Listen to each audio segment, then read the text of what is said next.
I'm not gonna lie, seeing Sam Rockwell's character really stick it to Olivia Wilde's was one of the most satisfying scenes I've seen in a movie in 2019. I think your client is guilty as hell. They want to fry you. You ready to start fighting back?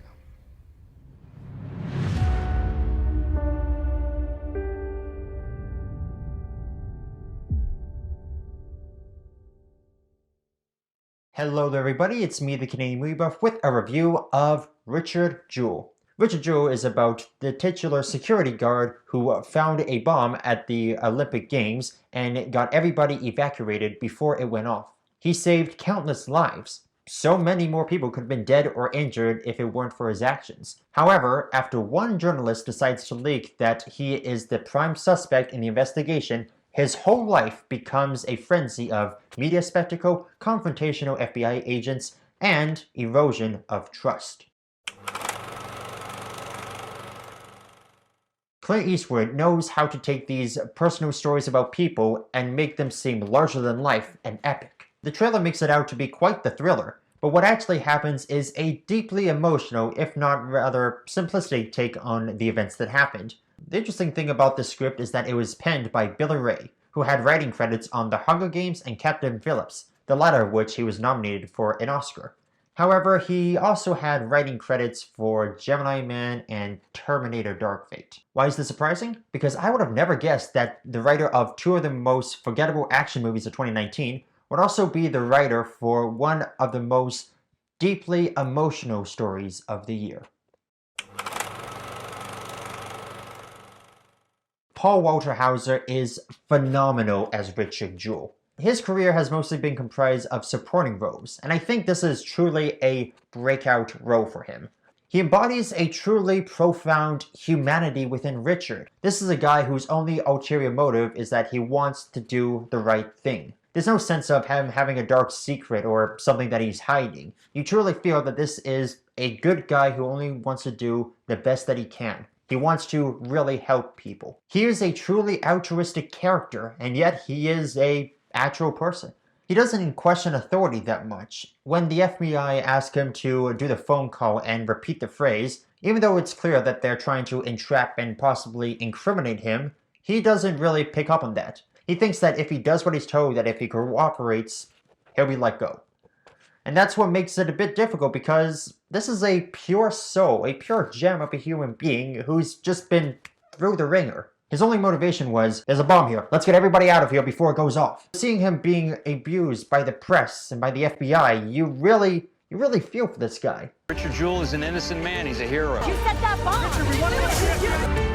I report the facts. You've ruined this man's life. Much like Richard himself and his lawyer and his mother, you're asking, whatever did he do to deserve this? Hauser has some great supporting cast in Kathy Bates, who plays Bobby Jewell, Richard's mother, and Sam Rockwell as Watson Bryant, his lawyer. Their performances, as well as the hair and makeup, really feels less like you're watching a biopic and more like you're watching a documentary. There are moments in this movie that feel like they could have been ripped directly from any recordings. I think it's safe to say that in a decent amount of biopics, you tend to see more of the actor and less so much the character.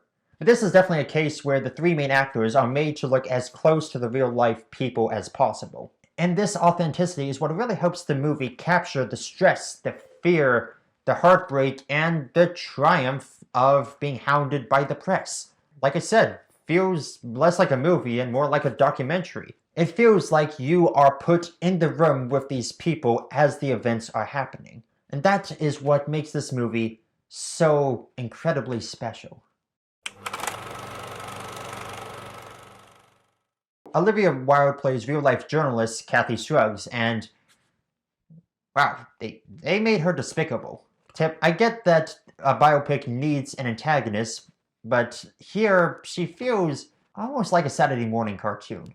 I get it, we're supposed to root against her. She's the monster of this movie. She's the personification of the media that hounded Richard Jewell for so long. But I feel like if you're going to do that, you need to add just a little humanity to her. imply that she regrets what she did or that she wishes she could take it back. You never really get that in the movie. Actually, there is one scene that sort of implies it, but still, she feels less like a representation of an actual person and more like the villain that this movie needed for the sake of the story. The same could be said for John Hamm's character. Even when new evidence comes forward that Richard Jewell didn't do it, he's still very gung-ho about making sure that Richard Jewell is prosecuted. Again, I understand what the movie is going for. I truly do, but I feel like once you do a good job of making us empathize with the victim, you don't really need to villainize or over-villainize the perpetrators. We get it. These two are the bad guys. You can stop now. Richard Jewell is sadly a relevant movie. It's a movie about character assassination, government overreach, deceptive news media. It's a brutal reminder that something as small as a rumor, an allegation, something that is no more than smoke in the wind, is enough to ruin a life. I feel like this is a truth that everybody knows, but not a lot of people in Hollywood really want to acknowledge. I do think the antagonists of the story were overplayed for dramatic effect, but I think all in all, this is an effective story. I do recommend watching this movie, but if this subject matter is a bit touchy for you, then I wouldn't recommend this, because it does such a good job capturing what it's like to be the victim of a proverbial witch hunt. But for the rest of you, I implore you to see it at least once in a theater. Alright, that's my review of Richard Jewell. Have you seen it? What did you think about it? Leave your thoughts in the comments down below. Leave a like if you enjoyed the video, subscribe and hit the bell icon if you're new here. And as always, this is the Canadian Movie Buff saying I hope you had a fantastic weekend at the movies. See ya.